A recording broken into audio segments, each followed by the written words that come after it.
Okay, welcome guys. शुरू करते हैं आज का वीडियो, चैनल का सेकंड वीडियो। आज मैं कोशिश कर रहा हूँ कि डे ट्रेड के लिए आज के लिए हमारे कुछ लेबल्स अगर हमें मिल जाए जिसके बेस पे हम कुछ ट्रेड्स आइडेंटिफाई कर सके तो बेहतर होगा उस हिसाब से। तो बेसिकली मैं हमेशा शुरू करता हूँ डेली एनालिसिस से, और मेरा ये होता है कि मैं अपने लिए एक इवनिंग में या रात में एनालिसिस कर लेता हूँ नेक्स्ट डे ट्रेड के लिए।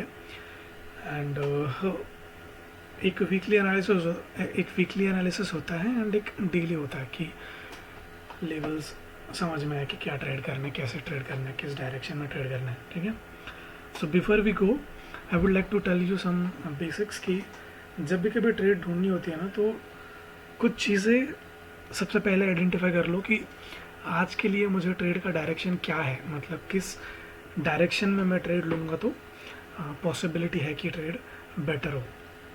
ठीक है, बाय करूँ या सेल करूँ, पहले तो ये आइडेंटिफाई करना है और वो हमें लेवल्स से समझ में आएगा, टॉप डाउन एनालिसिस से समझ में आएगा। तो हम देखते हैं कि क्या कैसा है। एक मंथ कैंडल को अगर मैं देखता हूँ ना, इतना दूर जाने की वैसे ज़रूरत तो है नहीं। जो देख रहे हैं बोलेंगे यार मंथली पे डेली ट्रेड करना तो मंथली कैंडल देखने की क्या ज़रूरत है। एक ओवरऑल पिक्चर हमें बुलिश समझ में आती है, वो देखना इसलिए कि हमें एक जनरल आइडिया रहे कि मार्केट किस तरफ ज़्यादा बायस्ड है, किस तरफ ज़्यादा इंटरेस्टेड है। दैट्स ऑल, और कुछ नहीं। और वीक बेसिस पे भी कुछ खास हमें समझ में नहीं आ रहा है। वीकनेस दिख रही है बट वो बेयरिश नहीं है, तो कह सकते हैं कि बड़े टाइम फ्रेम का वो एक जस्ट पुल बैक हो सकता है या कंसोलिडेशन हो सकता है। ठीक है, D1 कैंडल पे अगर हम जाते हैं तो हमें सॉर्ट ऑफ रिजेक्शन देखने मिल रहा है लास्ट जो मंथ का हाई था वहाँ पे, और लगभग उसके थोड़ा सा नीचे तक जो लास्ट स्विंग हाई बनाया था उस वहाँ से लेके जो लास्ट मंथली हाई है वहाँ तक मार्केट कंसोलिडेट कर रहा है एक चैनल के अंदर। ठीक है, ये डेली के बेस पे मैं देख रहा हूँ। H4 पे अगर मैं जाके देखूंगा तो मुझे क्या समझ में आता है कि मार्केट ने प्रॉपर एक सपोर्ट रेजिस्टेंस बनाया हुआ है। ठीक है, प्रॉपर एक जोन है जहाँ से कंटिन्यूसली वो रिजेक्शन फेस कर रहे हैं एंड एक जोन है जहाँ से वो सपोर्ट ले रहे हैं। तो ये दो जगह हैं जहाँ से market continuously support and rejection कर रहा है। तो हमारे पास में डे ट्रेड करने के लिए सेफर साइड ये एक चैनल है जिसके अंदर हमारे पास लगभग जोन अगर मैं छोड़ भी तो बाउंड्री भी पकड़ूँ 25 से लेके 2480 तक का, तो लगभग 450 पिप्स का एक जोन है जिसके अंदर मार्केट फिलहाल ट्रेड कर रही है पिछले लगभग 24 दिनों से। ठीक है, एक टिप मैं यहाँ पे देना चाहता हूँ दैट इज़ कि जब भी कभी मार्केट सपोर्ट जोन से या रिजेक्शन जोन को ब्रेक करेगा और किसी बड़े टाइम फ्रेम की क्लोजिंग हमें उसके ऊपर मिल जाती है D1 की या H4 की, तो हम उस डायरेक्शन में कंटिन्यूएशन एक्सपेक्ट कर सकते हैं, मोस्ट प्रोबेबली बाय साइड।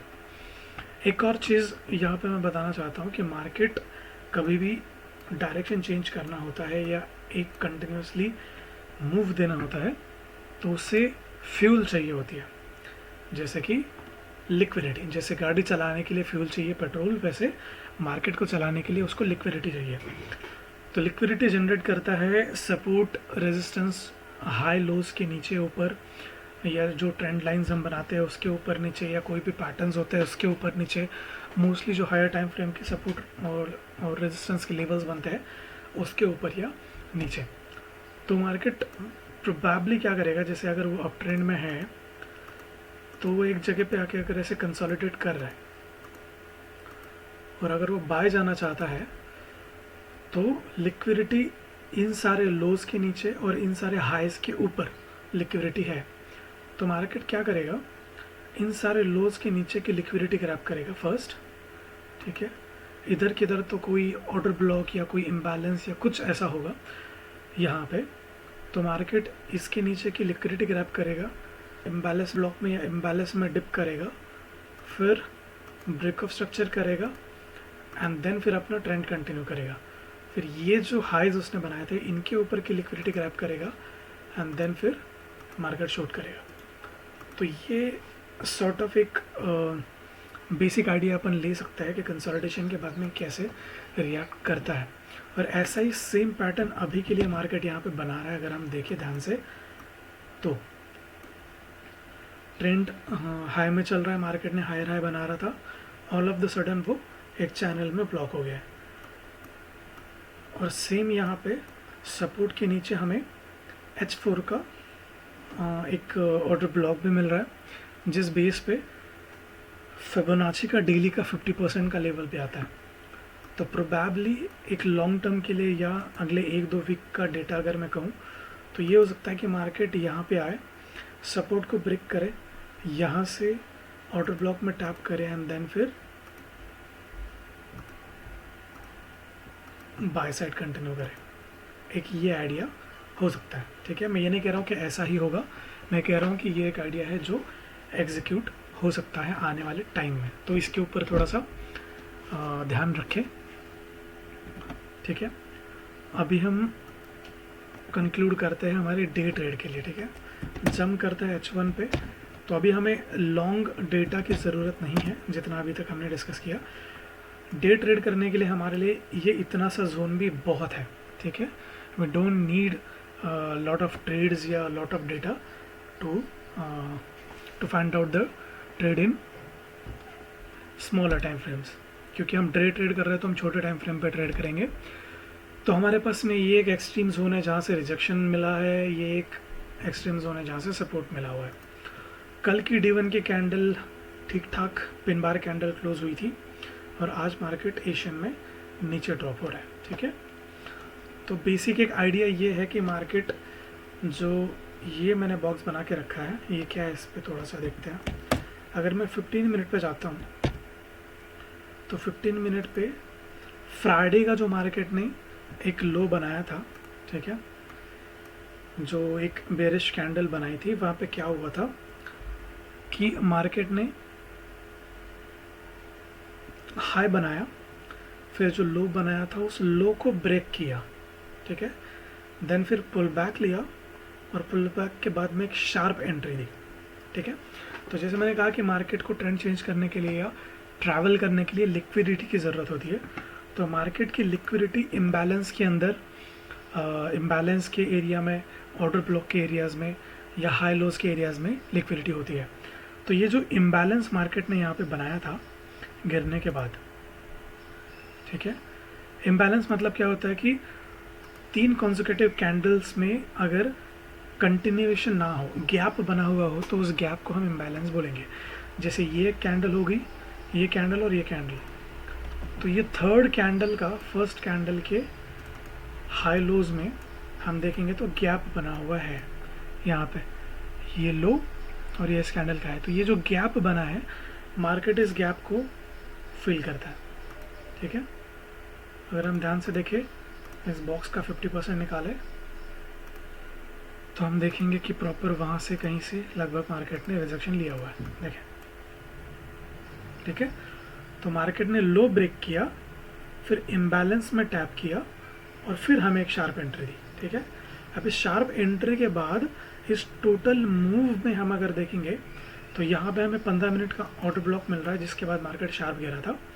तो ये हमने 15 मिनट का OB मार्क किया। उसके बाद इम्बैलेंस अगर हम देखेंगे ना तो कंटिन्यूसली यहाँ पे इम्बैलेंस बना हुआ है, यहाँ पे इम्बैलेंस बनी है, यहाँ पे इम्बैलेंस बनी है, यहाँ पे इम्बैलेंस है, यहाँ पे भी थोड़ा सा इम्बैलेंस है, ठीक है।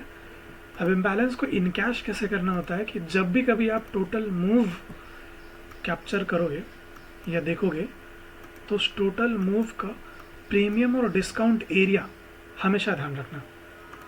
अगर मैं इस हाई से लेके इस लो तक का फिब लगाऊंगा तो मुझे दिख रहा है कि 50% से ऊपर का जो जोन है ये मेरे लिए है प्रीमियम, 50% से 100 तक का जो जोन होता है प्रीमियम, और उसके नीचे 0 तक का, 50 से 0 तक का जो जोन होता है वो होता है डिस्काउंट एरिया।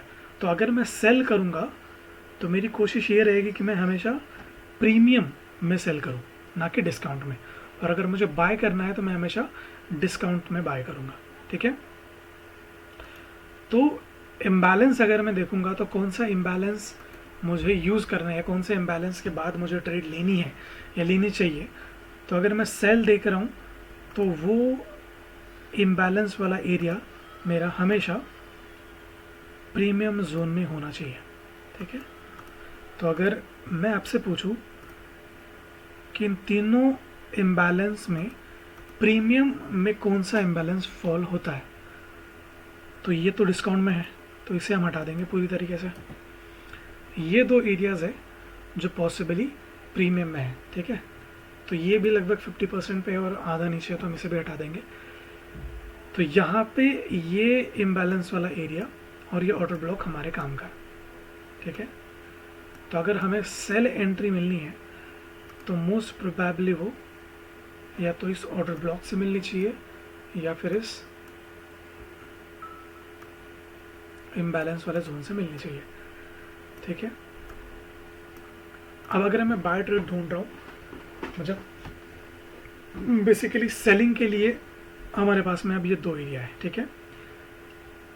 यहाँ पे प्रॉपर, अब जब कभी भी सेल एंट्री ढूंढनी है तो कोशिश करना कि मार्केट पहले हमें इस तरीके का स्ट्रक्चर बना के दे, जिसे हम ब्रेकआउट स्ट्रक्चर बोलेंगे, ठीक है। ऊपर की तरफ आया, लो बनाया, फिर उस लो को ब्रेक किया, फिर इम्बैलेंस भरा और फिर शार्प। तो ये जो जगह होगी यहाँ पे हम सेल करेंगे, ठीक है। इस तरीके का पैटर्न हमें देखना है सेल वाले जोन पे। अगर यहाँ पे बनता है तो यहाँ से सेल करेंगे, यहाँ पे बनता है तो यहाँ से सेल करेंगे।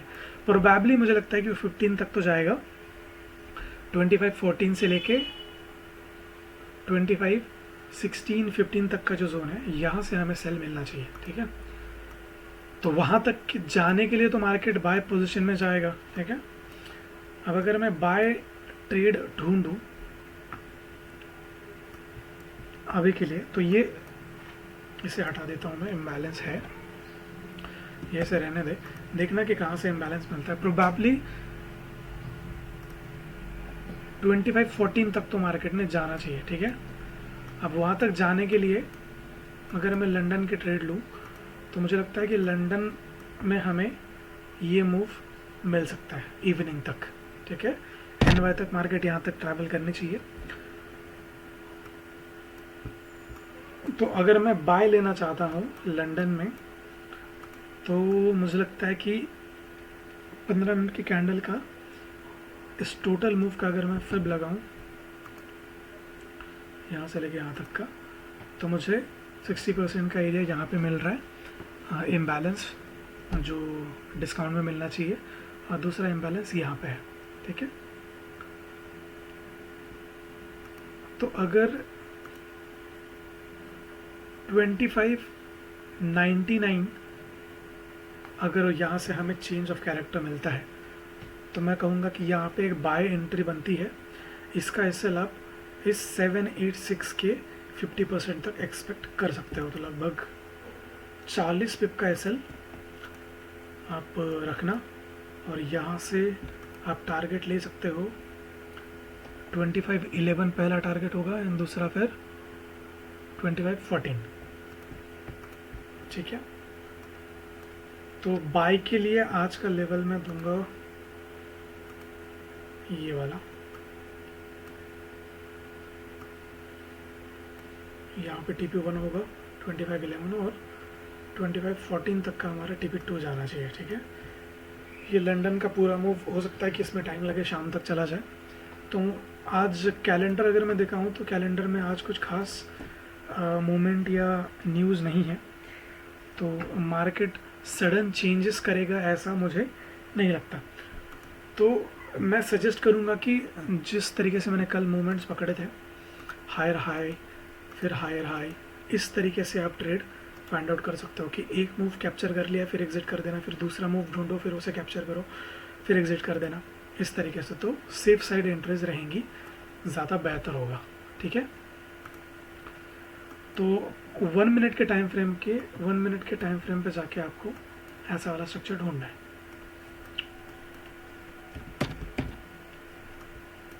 चेंज ऑफ कैरेक्टर वाला मूव यहाँ पे मिलना चाहिए। इधर पे मार्केट टैप करके अगर ऐसे कोई स्ट्रक्चर बनाता है, ठीक है, तो इसे मैं बोलूँगा ब्रेकअप स्ट्रक्चर। मार्केट ऐसे आया, इसने टैप किया, यह हाई बनाया था, उस हाई को ब्रेक किया, फिर नीचे आया और फिर इधर किधर का जो इम्बैलेंस होगा या ऑर्डर ब्लॉक होगा उसमें टैप करेगा, तो यहाँ से बाय मार देना, ठीक है। So this is the plan for today. अगर मिलता है तो बाय के लिए लेवल होगा 2499 से लेके 2514 तक का एरिया बाय के लिए है। और NY में अगर हमें मिलती है एंट्री तो देखना, अगर यहाँ पे मिल जाए तो सेल कर लेना, नहीं अगर इसे ब्रेक कर जाए तो कंटिन्यू, फिर आगे हमें 25 तक भी मार्केट जाता हुआ दिख सकता है, ठीक है। कोशिश तो यही रहेगी कि मैं कहूँगा बाय साइड ही व्यू रखना, सेल साइड थोड़ा कम लग रहा है मुझे, ठीक है। दैट्स ऑल फॉर टुडे, आज के ट्रेड्स। अगर वीडियो अच्छा लग रहा है तो चैनल को सब्सक्राइब कर दो यार, एंड चैनल को ग्रो करने में मेरी हेल्प करो, मैं आपकी हेल्प करता हूँ। That's all, thank you so much for watching. अभी तक यहाँ तक अगर देख रहे हो तो I am understanding that you are quite bit serious for trading, और मेरे पास कुछ चीज़ें हैं जो मैं बेहतर ट्रेड करने के लिए हेल्प करेंगी आपको।